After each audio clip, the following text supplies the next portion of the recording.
warahmatullahi wabarakatuh.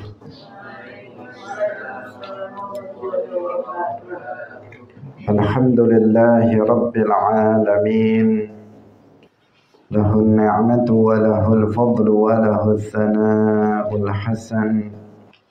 Wassalawatullahil barrir rahim wal malaikatil muqarrabin ala sayyidina wa maulana Muhammadin wa ala alihi wa ashabihi tayyibin tahirin. Allahumma la sahla illa ma ja'altahu sahla wa anta taj'alul hazna idza syi'ta sahla. Allahumma arzuqna al-ikhlasa fil niyyati wal qawli wal amal wa ba'du. Ila Nabiyil Mustafa sallallahu alaihi wasallam wa ikhwanihi minal anbiya'i wal mursalin wa syuhada'i was salihin, khususan ila sultanil awliya Syekh Abdul Qadir Al-Jilani wa Syekh Ahmad Ar-Rifai wa syabahidina Naqsyabandi wa Syekh Abdullah Al-Harari wa ila arwahi muassis al-jam'iyyati Nahdlatul Ulama Syekh Muhammad Hashim Ash'ari wa Syekh Bisri Sansuri wa Syekh Abdul Wahab Hasbuwah wa ila arwahi jami'i ahli al-qubur minal muslimin wal muslimat.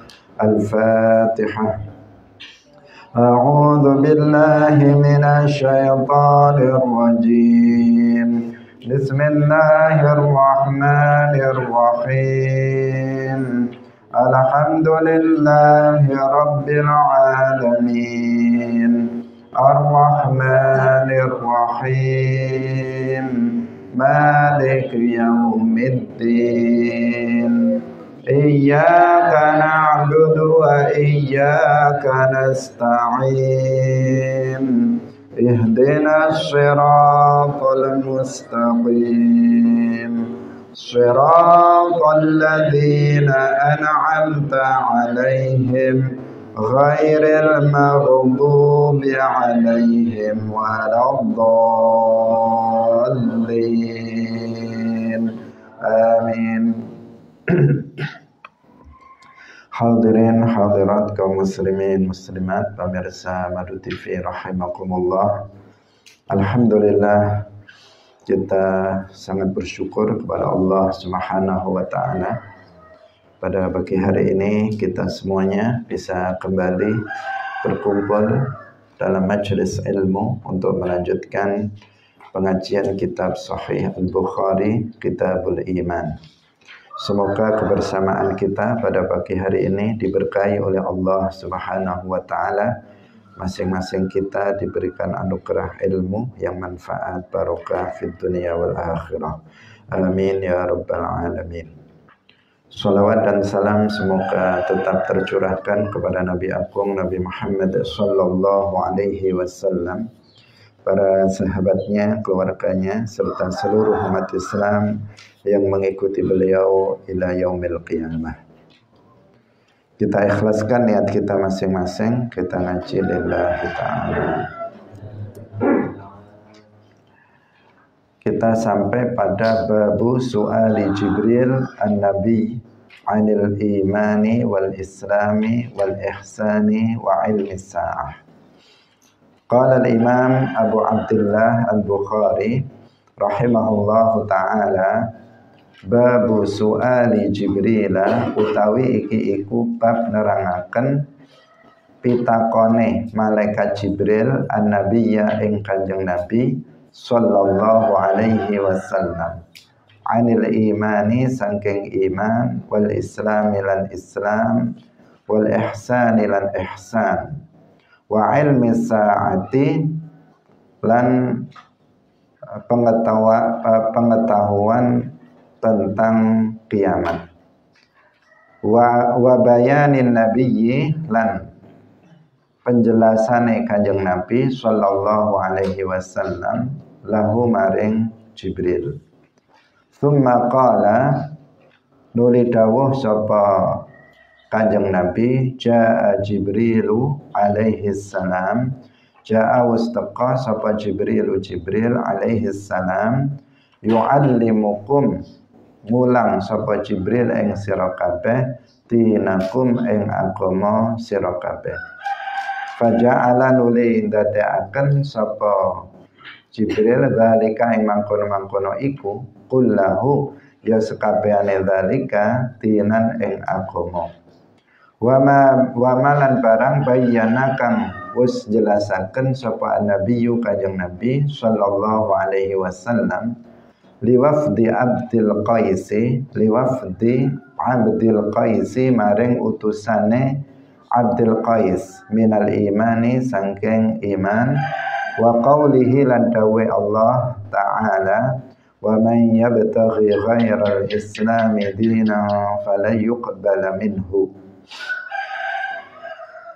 Hadirin rahimakumullah, Al-Imam Al-Bukhari membuat bab yang panjang yang menjelaskan tentang bahwa iman dan Islam serta ad-din itu adalah sesuatu yang satu, yang tidak terpisahkan satu dengan yang lain syara'an.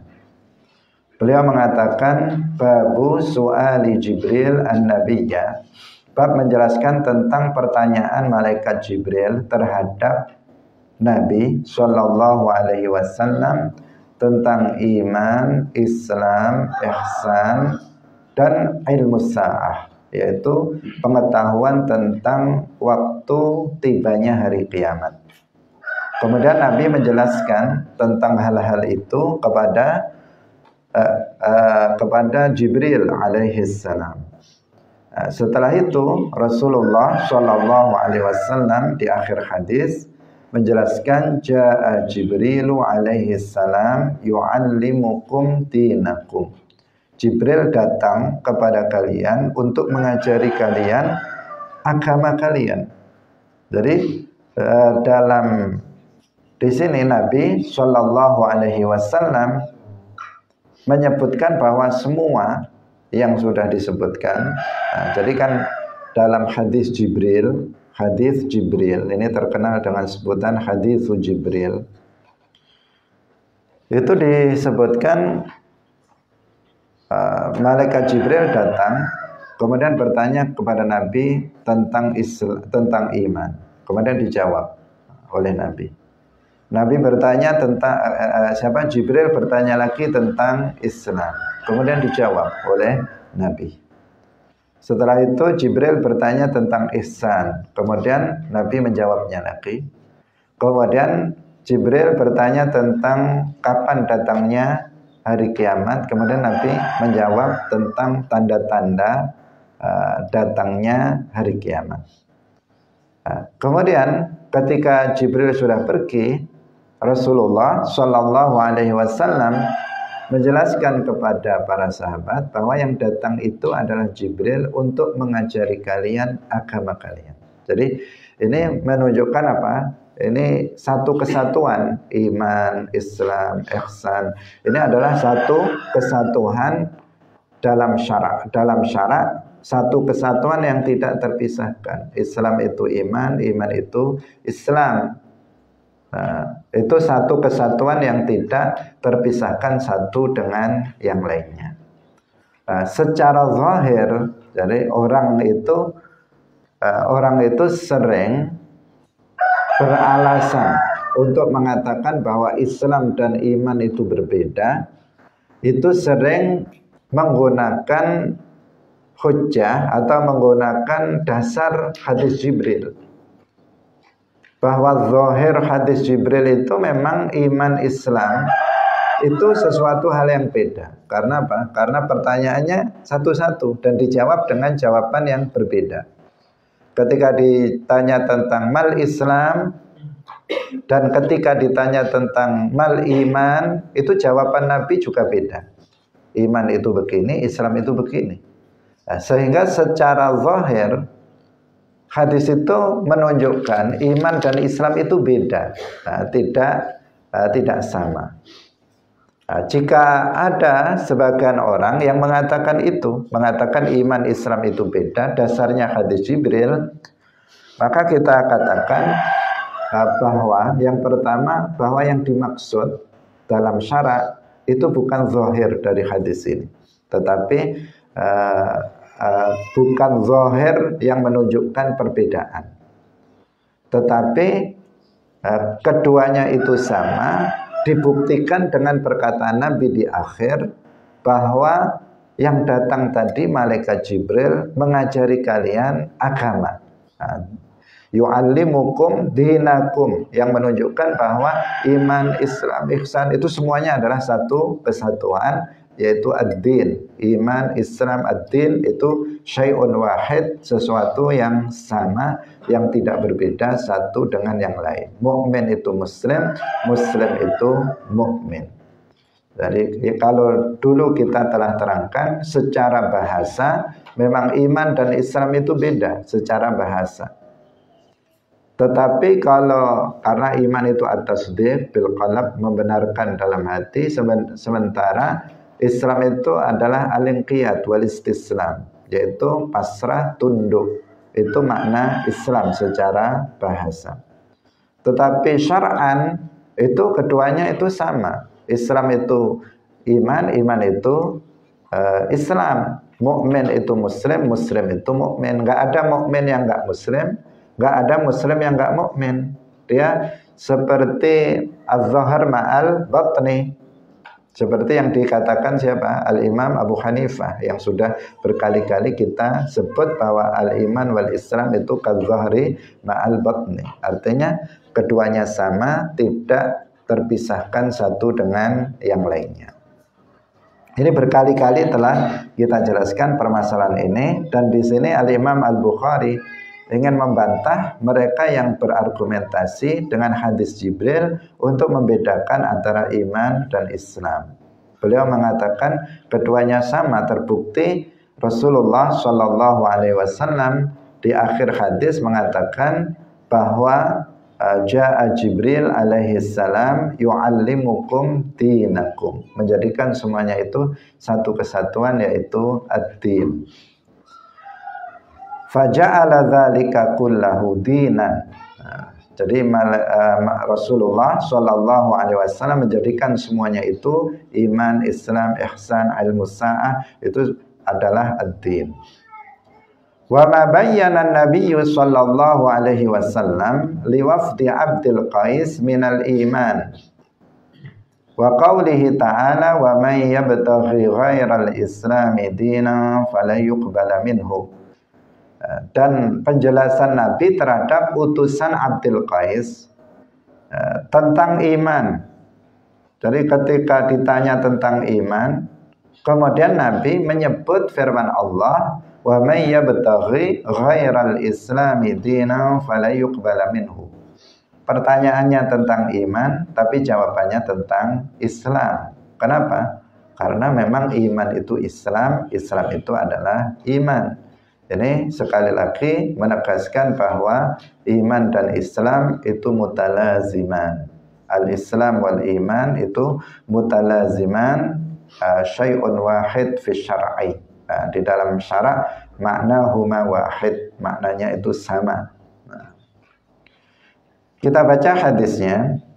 Wa bihi ilaihi qala haddatsana Musaddadun qala haddatsana Ismail ibn Ibrahim akhbarana Abu Hayyan At-Taimiyyu an Abi Zur'ata an Abi Hurairah radhiyallahu anhu qala kana an-nabiyyu sallallahu alaihi wasallam barizan.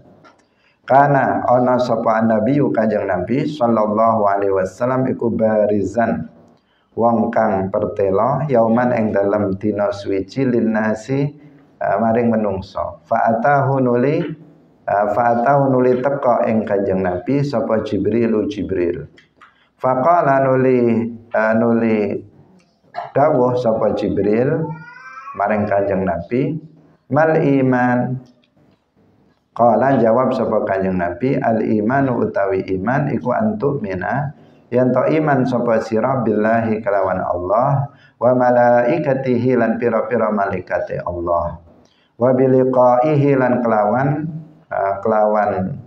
mati, biliqaihi tegese al maut atau al-ba'tsu wal ba'tsu ba'dal maut, wa biliqaihi ay al-maut wa rusulihi lan pira-pira utusane Allah wa tu'mina lan yen to iman sapa sira bil ba'tsi kelawan ba'ats. Qala ngucap sapa Jibril mal Islam, qala jawab sapa Kanjeng Nabi al Islam utawi Islam iku anta abudallah yen to ngibadah nyembah sapa sira Allah ing Allah. Wala tusyrika lan yen to ora nyirikaken sapa sira bihi kelawan Allah. Wa tuqimalan jumenengaken sapa sira as-salata ing salat wa tu'addiya lan yen to ngataaken sapa sira az-zakata ing zakat al-mafruḍata kang den wajibaken. Wa tasumalan poso sapa sira Ramadhana ing Ramadan. Qala dawuh sapa Jibril mal ihsan. Qala jawab sapa Kanjeng Nabi anta abudallah ing ihsan iku yen ta nyembah sapa sira Allah ing Allah ka'annaka kaya sak temene sira iku tarahu ningali sapa sira ing Allah. Fa illam takun maqalaman ora ana sapa sira iku tarahu ningali sapa sira ing Allah, fa innahu mangka sak temene Allah iku yaraka ningali sapa Allah ing sira. Qala dawuh sapa Jibril mata saah, kapan kiamat? Qala jawab sapa Kanjeng Nabi mal mas'ulu anha ora ana utawi kang den takoni anha saking as-saah iku bi a'lama kelawan kang luweh ngerti kang luweh weruh minasaili tinimbang saking wong kang teka. Wa sa'ukhbiru kalan bakal aweh khabar sapa ingsun ing sira an asyratiha saking pira-pira tandane as-saah. Yaiku idza waladat tatkalane nglairaken sapa al-amatu amat rabbaha ing rabbaha maksudnya ing sayyite amat. Wa idza tatawala lan tatkalane padha bangga-banggaan atau dur-duran sapa ru'atul ibili pira-pira pengembala unta al-bahmu kang ireng fil bunyani ing dalam bangunan fi khamsin iku ing dalam 5 perkara la ya'lamuhunna ora ngaweruhi ing khamsin sapa illallahu kejaba Allah. Tsumma tala nuli maca sapa nabi kanjeng Nabi sallallahu alaihi wasallam innallaha 'indahu 'ilmus sa'ah al-ayah nerusna sapa sira ing ayat. Tsumma adbara nuli lunga sapa Jibril faqala nuli dawuh sapa Kanjeng Nabi rudduhu balekna sapa sira kabeh ing Jibril falam yarau mongko ora padha ningali sapa para sahabat syai'an ing suci-wici.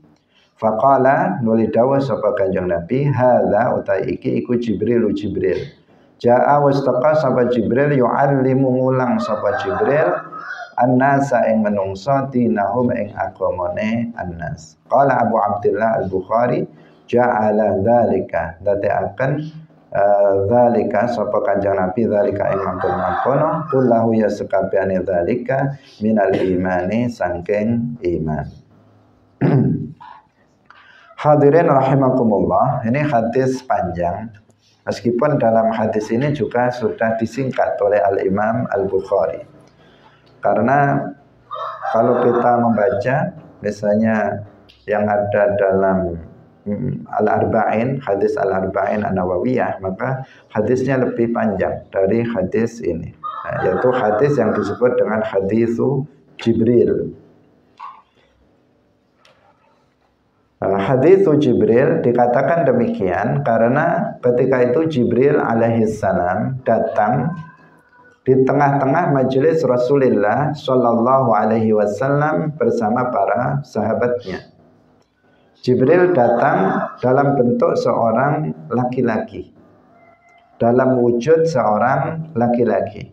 Di sini dalam riwayat yang kita baca di kitab ini dikatakan fa'atahu Jibril. Kalau dalam riwayat yang lain itu dikatakan fa'atahu rajulun. Fa'atahu rajulun. Rajul di sini maksudnya malakun ala suratir rajul. Nah, seorang malaikat yang dalam bentuk laki-laki. Karena seperti yang sudah kita pahami bersama, bahwa para malaikat itu laisu dzukuran wa laisu inatsan. Para malaikat itu bukan laki-laki dan juga bukan perempuan. Tetapi qad yatashakkalun, terkadang mereka itu merubah wujud ala surati rajul, dalam bentuk laki-laki. Min ghairi alati dzukurah, tanpa alat kelamin laki-laki. Nah, wujudnya saja terlihat di luar laki-laki, tapi tidak berubah betulan jadi laki-laki, enggak. Karena dia bukan laki-laki dan juga bukan perempuan, hanya terlihat seperti laki-laki, tapi dia tetap bukan laki-laki dan bukan perempuan. Nah, tanpa ada alat kelamin laki-lakinya, karena memang bukan laki-laki. Nah, seringkali malaikat Jibril alaihissalam datang kepada Nabi itu dalam bentuk seorang laki-laki, termasuk dalam hadis Jibril ini. Nah, karena dalam hadis ini terjadi dialog tanya jawab antara malaikat Jibril dan Rasulullah Shallallahu Alaihi Wasallam, maka hadis ini kemudian dikenal dengan istilah hadisu Jibril. Yang pertama kali ditanyakan oleh Jibril adalah mal iman. Apa itu iman? Rasulullah Shallallahu Alaihi Wasallam menjawab, al imanu an tu'mina billahi wa malaikatihi wa biliqaihi wa rusulihi wa tu'mina bil ba'thi. Riwayat ini juga berbeda dengan riwayat yang yang sering kita hafal dalam Al-Arba'in, karena kita yang sering bacakan kitab Al-Arba'in An-Nawawiyah, lafadznya atau riwayatnya juga ada perbedaan. Karena di sini tidak disebutkan misalnya bikutubihi, tetapi yang ada adalah biliqaihi. Al-iman an tu'mina billah. Iman itu apabila kamu beriman kepada Allah, beriman kepada para malaikatnya, beriman kepada kematian. Biliqaihi di sini maksudnya adalah al-maut, adanya kematian. Liqa bukan artinya bertemu dengan Allah secara fisik, karena Allah Subhanahu wa taala itu bukan jisim, Allah bukan benda seperti halnya manusia yang kita bisa bertemu secara fisik berhadap-hadapan, tidak. Nah, maka kata liqa ketika disandarkan kepada Allah, liqa Allah, itu terkadang memiliki makna al-maut, yaitu kematian. Dan di sini artinya itu wabiliqaihi ay bil maut. Bukan artinya bertemu secara fisik.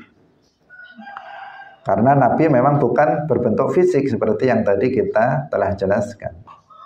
Rasulullah Shallallahu Alaihi Wasallam itu mi'raj, dimi'rajkan ke atas langit ketujuh, bukan untuk bertemu dengan Allah secara fisik, dengan kemudian dikatakan Allah bertempat di atas langit ketujuh, kemudian Nabi menghadap Allah berhadap-hadapan secara fisik. Enggak, tidak seperti itu. Tetapi Rasulullah Shallallahu Alaihi Wasallam pertama beliau dimi'rajkan, diisra dan dimi'rajkan itu tujuannya adalah untuk memperlihatkan tanda-tanda kekuasaan Allah yang ada di alam bawah dan di alam atas. Itu yang pertama. Kita tidak perpanjang penjelasan, secara singkat saja beliau tujuannya itu di Isra dan di Mi'rajkan untuk diperlihatkan tanda keagungan, kebesaran, kekuasaan Allah. Kemudian yang kedua, bahwa Nabi di atas langit ke-7 itu beliau diperdengarkan kalam Allah yang bukan bahasa huruf dan suara, tetapi tidak menunjukkan Allah itu bertempat di sana. Sebagaimana Nabi Musa alaihissalam itu diperdengarkan kalam Allah, beliau di bumi, di Bukit Tur Saina, ada di sana beliau, tidak menunjukkan Allah di bumi. Demikian juga ketika Nabi Muhammad mendengar kalam Allah, beliau ada di atas langit ke-7, juga tidak menunjukkan Allah itu berada atau bertempat di atas langit ke-7. Karena Allah ada tanpa tempat. Allah tidak bertempat. Ketika Nabi berada di atas langit ketujuh, Nabi juga melihat Allah dengan hatinya. Tetapi lagi-lagi itu tidak menunjukkan bahwa Allah itu berada di atas langit ketujuh. Sebagaimana penduduk surga, mereka melihat Allah, mereka yang ada di dalam surga. Tetapi Allah Subhanahu wa Ta'ala itu tidak di dalam atau tidak di luar surga. Allah ada tanpa tempat. Penduduk surga yang bertempat di dalam surga, sementara Allah ada tanpa tempat. Rasulullah yang berada di atas langit ketujuh, tetapi Allah ada tanpa tempat. Nah, ini sekilas menjelaskan agar tidak disalahpahami, karena kalau dibaca terjemahnya secara harfiah, halnya manusia yang bisa berhadap-hadapan, bertemu secara berhadap-hadapan secara fisik. Maka kita ingatkan tentang makna yang sebenarnya. Wa rusulihi, dan beriman kepada para rasulnya, wa tu'mina bil ba'thi, dan beriman kepada ba'ats. Ini jawaban Nabi ketika ditanya tentang apa itu iman. Beriman kepada Allah itu yang pertama. Artinya kita meyakini tanpa ragu bahwa Allah Subhanahu wa Ta'ala itu ada. Itu maksudnya beriman. Dan adanya Allah itu tidak serupa dengan adanya makhluk. Seseorang dikatakan beriman kepada Allah apabila dia meyakini tanpa ada keraguan sedikit pun bahwa Allah Subhanahu wa Ta'ala itu ada, dan adanya Allah itu tidak serupa dengan adanya makhluk. Kemudian yang kedua, sering kita menjelaskan tentang ini. Kemudian yang kedua adalah beriman kepada para malaikatnya. Beriman kepada para malaikatnya artinya meyakini tanpa keraguan adanya makhluk bernama malaikat.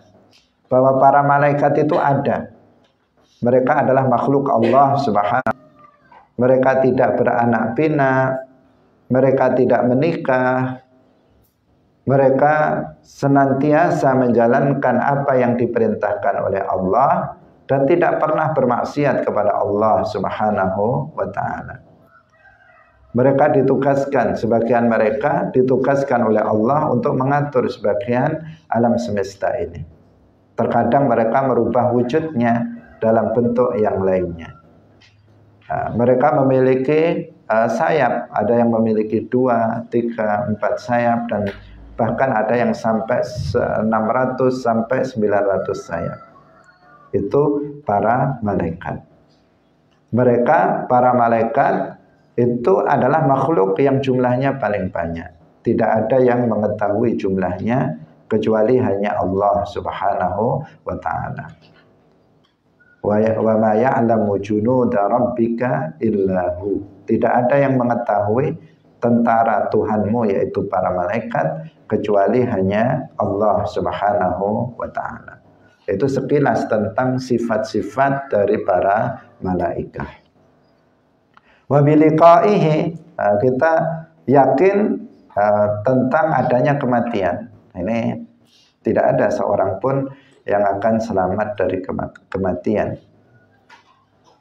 Kullu nafsin dha'iqatul maut. Semuanya akan merasakan kematian, siapapun, yang kaya, yang miskin akan mati. Yang jelek, yang tampan, yang cantik, semuanya juga akan mati. Yang pejabat, yang rakyat biasa, semuanya juga akan mati. Kematian sesuatu yang hak, sesuatu yang pasti adanya, tidak diragukan tentang adanya. Wa rusulihi maksudnya wa anbiyaihi.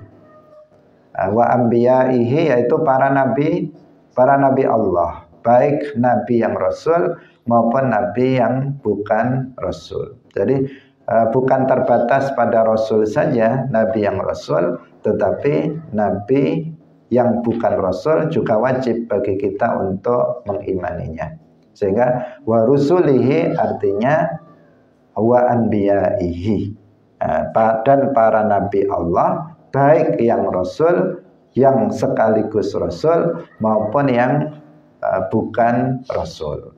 bahwa Allah Subhanahu wa taala mengutus para nabi mubasysyira wa nadhira untuk memberikan kabar gembira kepada mereka yang mau masuk Islam dan taat kepada Allah dengan pahala nanti di akhirat, dan memberikan peringatan kepada umat manusia yang tetap dalam kekufurannya dan berbuat maksiat dengan azab nanti di neraka di akhirat. Itulah tugas dari para nabi, baik nabi yang rasul maupun nabi yang bukan rasul.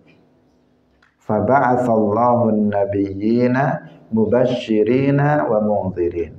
Kemudian Allah mengutus para nabi semuanya, apakah dia rasul atau bukan rasul, mereka diberikan tugas untuk mubasysyirina wa mundzirin, artinya untuk berdakwah seperti yang tadi sudah kita jelaskan. Itu tugas semua para nabi, baik yang rasul maupun yang bukan rasul. Karena ada sebagian orang yang memiliki pemahaman yang tidak tepat dengan mengatakan bahwa kalau nabi yang bukan rasul itu tidak diutus untuk berdakwah. Mereka mengatakan nabi yang rasul itu yang diutus untuk dakwah. Kalau seorang nabi yang bukan rasul, maka dia tidak diutus untuk dakwah. Nah, pemahaman ini tidak benar. Kenapa? Karena bertentangan dengan Al-Quran. Al-Quran seperti yang salah satunya seperti yang tadi kita baca, faba'atsallahu an-nabiyyina mubasysyirina wa mundzirin. Dalam ayat ini Allah tidak berfirman faba'atsallahu ar-rusula, tetapi Allah berfirman faba'atsallahu an-nabiyyin mubasysyirina wa mundzirin, menunjukkan bahwa para nabi itu diutus untuk berdakwah juga. Dalam hadis disebutkan kanan nabiyyu yub'atsu ila qaumihi wa bu'itsu ila nasi kafatan. Kanan nabiyyu, dahulu seorang nabi. Rasulullah tidak mengatakan kanar rasulu, tetapi kanan nabiyyu yub'atsu ila qaumihi. Seorang nabi itu dulu diutus kepada kaumnya. Artinya secara umum an-nabiyyur rasul atau an-nabiyyu ghairur rasul itu yub'atsu ila qaumihi wa bu'itsu ila nasi kafatan. Dengan demikian nabi atau rasul keduanya sama-sama diutus untuk bertabligh, sama-sama diutus untuk berdakwah. Perbedaan di antara nabi yang rasul dan nabi yang bukan rasul adalah bahwa an-nabiyyur rasul mereka datang dengan syariat yang baru. Sedangkan an-nabiyyu ghairur rasul, nabi yang bukan rasul, mereka datang tidak dengan membawa syariat baru, tetapi mereka diutus untuk mengajarkan syariat rasul sebelumnya. Jadi kalau nabi mereka dakwah, yang didakwahkan apa? Syariat ajaran rasul sebelumnya. Para nabi yang datang setelah Nabi Musa, mereka mengajarkan syariat Nabi Musa. Para nabi yang datang setelah Nabi Ibrahim, mereka mendakwahkan syariat Nabi Ibrahim alaihissalam, dan seterusnya. Mereka berdakwah, tetapi yang didakwahkan itu syariat yang syariat Rasul sebelumnya, bukan syariat yang diturunkan kepadanya, karena dia tidak membawa syariat yang baru. Itu perbedaannya. Jadi kalau Nabi Rasul, dia datang dengan syariat baru, bukan agama yang baru, tetapi syariat yang baru. Karena seluruh para nabi itu agamanya sama, yaitu Islam. Inna dina indallahil Islam. Karena Islam itu satu-satunya agama yang benar. Sehingga nggak mungkin ada seorang nabi yang beragama dengan selain Islam. Nah, jadi yang baru, yang berubah-ubah itu adalah syariatnya. Nah, Rasul, nabi yang Rasul, dia membawa syariat yang baru. Sebagian sama dengan syariat sebelumnya, sebagian ada yang berbeda dengan syariat Rasul sebelumnya. Nah, itu jadi ketika dikatakan wa rusulihi, maksudnya adalah wa anbiyaihi, yaitu para nabi Allah. Kita wajib beriman kepada para nabi Allah, baik yang rasul maupun yang bukan rasul. Wa tu'mina bil ba'tsi, kemudian kamu beriman dengan ba'ats. Ba'ats itu artinya khurujul mauta minal kubur. Keluarnya orang-orang yang mati dari dalam kubur setelah dikembalikan jasadnya seperti semula jika tergolong sebagai jasad yang hancur oleh tanah. Tetapi jika tergolong jasad yang tidak hancur oleh tanah, maka dia langsung dibangkitkan dari kuburnya dengan jasad yang masih utuh tersebut. Itu yang disebut dengan al-ba'tsu. Jadi dalam riwayat ini itu ada perbedaan dengan riwayat yang lainnya. Di sini tidak disebutkan wabi kutubihi, tidak disebutkan bil qadari khairihi wa syarrihi. Bukan berarti itu tidak wajib diimani. Nah, ini menunjukkan bahwa yang wajib diimani itu sebenarnya bukan hanya 6. Yang kita sering menyebutnya dengan a'zamu umuril Islam, atau orang-orang menyebutnya dengan rukun iman, ya, dengan rukun iman. Yang lebih tepat kita menyebutnya dengan sebutan a'zamu umuril iman. Kenapa kita menyebutkan a'zamu umuril iman? Karena 6 hal yang wajib diimani itu yang teragung. Meskipun yang wajib diimani itu bukan hanya 6. Jadi yang wajib diimani itu bukan hanya 6. Karena sangat banyak sekali. Kalau kita baca hadis yang ini, itu saja sudah tambah 2, yaitu apa? Biliqaihi wa bil ba'tsi. Ya kan? Kalau misalnya ditambahkan iman kepada Allah, iman kepada malaikat Allah, iman kepada kitab-kitab Allah, iman kepada para nabi Allah, kemudian iman kepada hari akhir, kemudian iman kepada qadar yang baik dan yang buruk, kemudian iman kepada kepada kematian, al-maut, kemudian iman kepada al-ba'tsu, meskipun al-ba'tsu ini ya sama dengan al-qiyamah, yaumul akhir. Kalau yaumul akhir nanti akan dirinci. Kita juga wajib beriman adanya hisab, wajib beriman tentang adanya sirat, wajib beriman terhadap adanya al-mizan. Kita juga wajib beriman adanya as-sawab, al-azab. Kita wajib beriman adanya al-jannah, an-nar. Semuanya itu wajib untuk kita imani. Tetapi a'zamu umuril iman itu 6. A'zamu umuril iman itu 6. Yang paling agung dari hal yang wajib kita imani itu 6. Karena sebagian itu hal-hal yang wajib diimani, sebagian itu sudah masuk ke dalamnya. Misalnya beriman kepada hari akhir, itu semuanya yang tadi kita sebut itu sudah masuk di situ. Tetapi jika dirinci, maka perkara yang wajib diimani itu jumlahnya sangat-sangat banyak, bukan hanya 6 yang biasa disebut dengan a'zamu umuril iman. Hadirin rahimakumullah. Kemudian yang berikutnya mal Islam. Ini kita jelaskan secara singkat-singkat saja, karena sering kita sudah menjelaskan. Karena jika dijelaskan secara panjang lebar, apa itu iman kepada Allah, maka bisa 1 jam kita menjelaskan iman kepada Allah. Apa maksudnya iman kepada para malaikat? Bisa 1 jam kita menjelaskan iman kepada para malaikat dan seterusnya. Nah, kita secara global, karena satu persatu kita juga sering menjelaskan di dalam forum majelis ini. Mal Islam, qala al-islamu an ta'budallaha wa la tusyrika bihi. Kalau dalam hadis Jibril yang ada dalam dalam al-arba'in an-nawawiyah, itu antashhada an la ilaha illallah wa anna muhammadar rasulullah. Kalau di sini al-Islam an ta'budallaha wa la tusyrika bihi. Islam itu apabila kamu beribadah kepada Allah, wa la tusyrika bihi, dan kamu tidak mensekutukannya. Artinya kamu murni beribadah hanya kepada Allah dan tidak beribadah kepada selain Allah. Karena ada sebagian orang itu dia beribadah kepada Allah tetapi juga beribadah kepada selain Allah. Itu yang disebut dia mensekutukan Allah dengan selainnya dalam ibadah. Ada sebagian orang yang murni beribadah kepada selain Allah.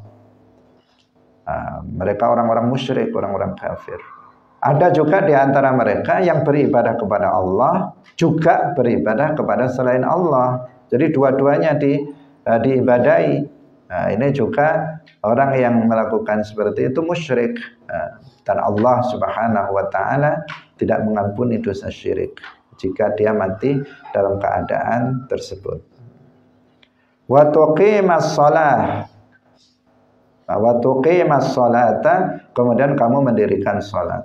Nah, salat yang dimaksud di sini adalah salat 5 waktu. Zuhur, asar, maghrib, isya, subuh. Itu yang wajib untuk dilakukan oleh setiap muslim. Wa tu'addiyaz zakah, dan kamu mengeluarkan zakat. Maksudnya yaitu bagi seseorang yang berkewajiban untuk mengeluarkan zakat, tidak bagi setiap muslim.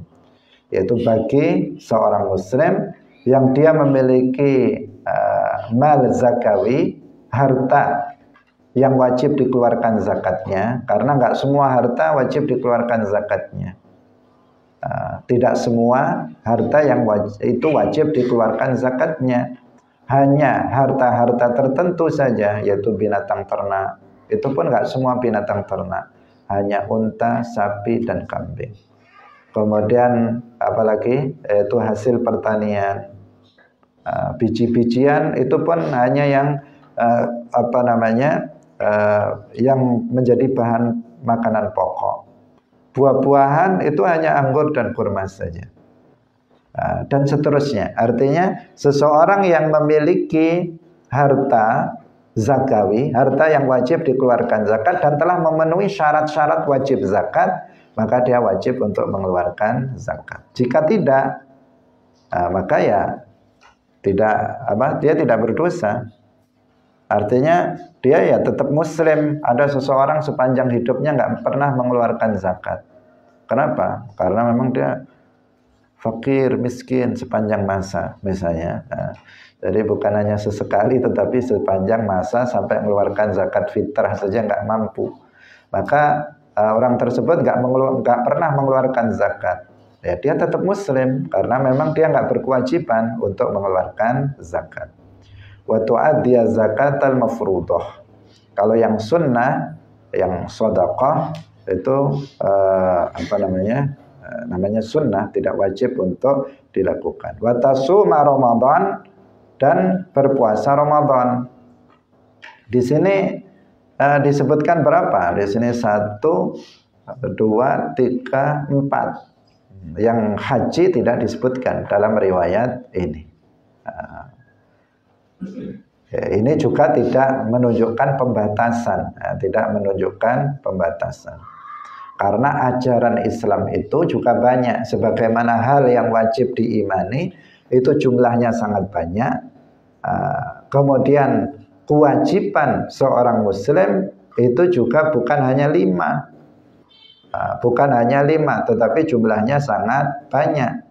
Sehingga 5 hal ini sering yang disebut dengan istilah a'zamu umuril Islam, ajaran Islam yang paling agung.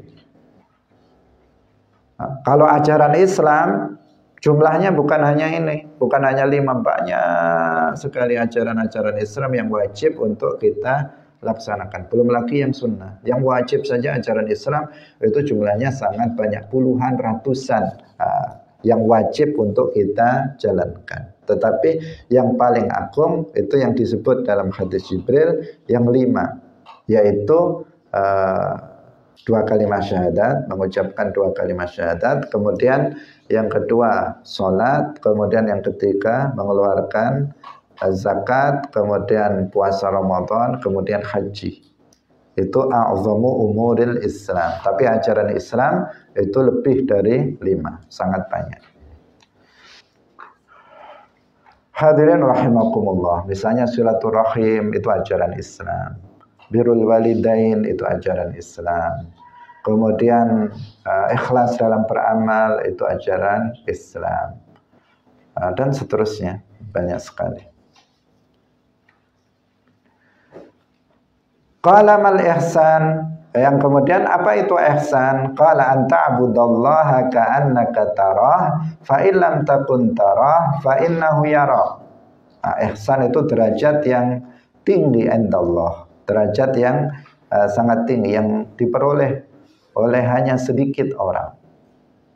Orang-orang yang memperoleh derajat ihsan ini ya, mereka para salihin, para siddiqin, seperti Sayyiduna Abu Bakar As-Siddiq radhiyallahu anhu, Sayyiduna Umar, Sayyiduna Utsman, Sayyiduna Ali, mereka sampai pada derajat ihsan.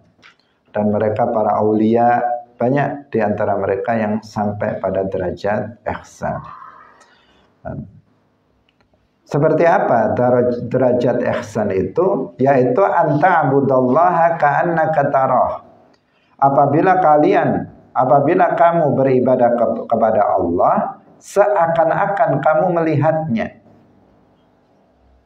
Seakan-akan kamu melihatnya. Kita di dunia ini melihat Allah atau tidak? Tidak. Kita tidak melihat Allah di bumi ini, di dunia ini. Karena Allah tidak bisa dilihat dengan mata yang faniyah di dunia ini. Allah Subhanahu wa taala berfirman kepada Nabi Musa, "Lan taroni." Kamu tidak akan pernah melihatku.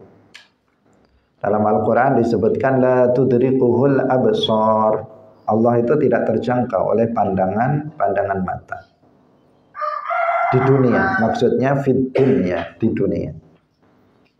Rasulullah sallallahu alaihi wasallam bersabda, "Lan tarawna rabbakum hatta tamutu." Kalian benar-benar tidak akan pernah melihat Tuhan kalian sampai kalian itu mati. Artinya di dunia ini kalian tidak akan pernah melihat Tuhan.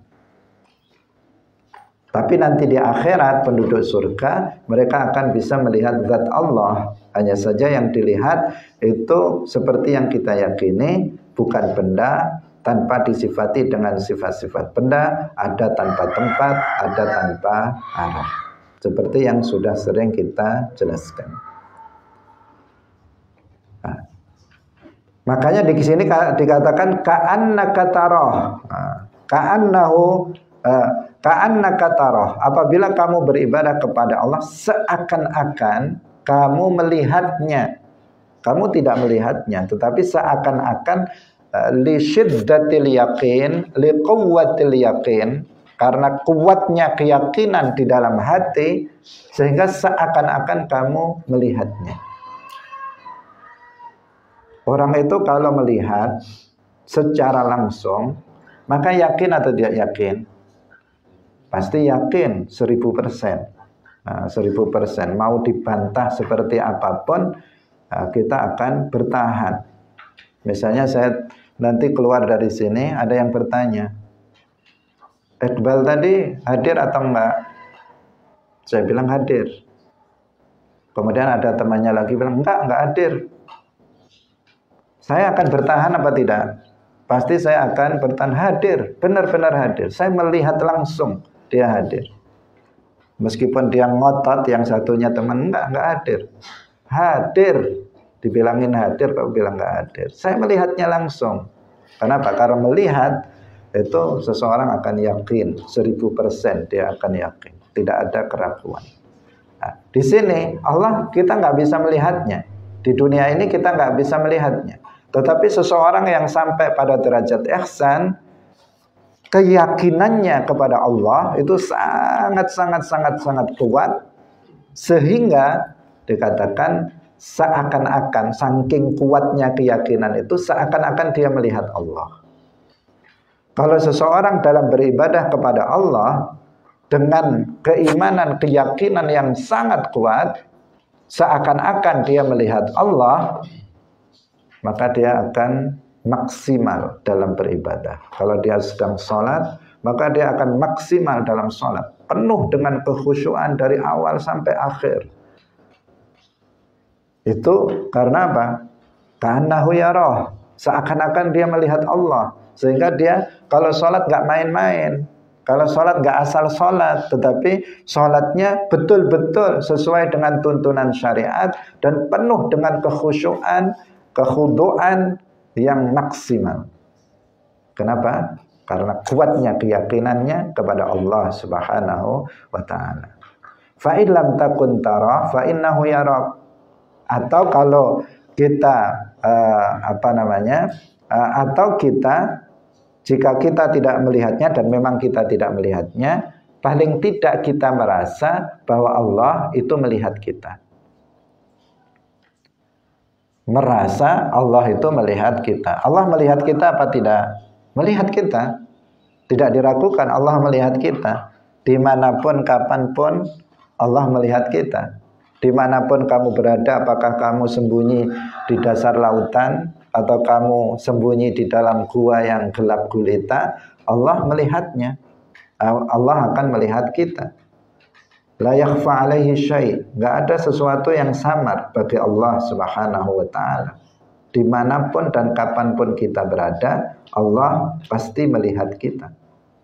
Tapi apakah setiap kita itu merasa bahwa Allah melihat dirinya? Enggak. Merasa itu penting, merasa bahwa Allah itu melihat kita, istighdar dalam hati bahwa Allah itu senantiasa melihat kita penting. Orang-orang yang mereka melakukan maksiat itu kenapa? Karena dia nggak merasa kalau Allah melihatnya, sehingga dia bebas saja melakukan perbuatan maksiat kepada Allah. Karena apa? Dia nggak merasa kalau Allah melihatnya. Perbandingannya kalau kamu misalnya tahu kalau Ustadz melihat kamu kan pura-pura baik-baik saja, ya kan? Mungkin kamu kalau merokok ya segera dibuang rokoknya atau disembunyikan rokoknya. Kenapa? Karena tahu, oh ada Ustadz melihat. Tapi kalau kamu nggak merasa kalau Ustadz itu melihat, ya kamu santai saja. Padahal Ustadz terlihat, tapi kamu tetap santai saja. Merokok misalnya, santai saja. Kenapa? Kamu nggak merasa kalau Ustadz melihat, padahal Ustadz melihat kamu dari jauh. Tapi kamu nggak merasa, ya santai-santai saja. Namanya juga nggak merasa. Nah, itu hanya perbandingan saja. Kalau kita merasa dalam hati kita, Allah senantiasa melihat saya. Apapun yang aku lakukan, maka dia akan takut, dia akan hati-hati, dia nggak akan bermaksiat, dia nggak akan melanggar aturan Allah. Tapi kalau seseorang nggak merasa bahwa Allah itu melihat dirinya, dia akan berbuat semaunya. Nah, itu orang yang mencapai derajat ihsan itu sampai di situ, sehingga apa? Orang ini takut sekali untuk melakukan maksiat. Orang ini senantiasa akan menjalankan kewajiban, dan jika dia menjalankannya, maka dia akan menjalankannya dengan semaksimal mungkin, tanpa ada berusaha, tanpa ada celah dalam setiap perbuatan wajib yang dia kerjakan. Kalau dia sholat, maka sholatnya dibuat sempurna, bukan hanya yang wajib saja, yang sunnah pun diamalkan, bukan hanya asal centak-centuk saja, tetapi baca Fatihahnya benar, dihayati secara benar, baca suratnya benar, rukuknya, sujudnya, semuanya akan dilakukan secara sempurna. Jika seseorang itu merasa bahwa Allah melihatnya, sehingga dia akan mencapai derajat ihsan ini, derajat yang sangat tinggi indallah.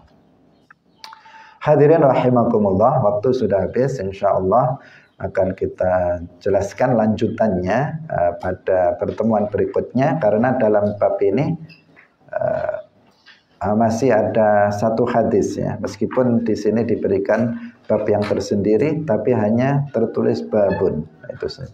Barakallahu fikum, wallahul muwaffiq ila aqwamit thoriq. Wassalamualaikum warahmatullahi wabarakatuh.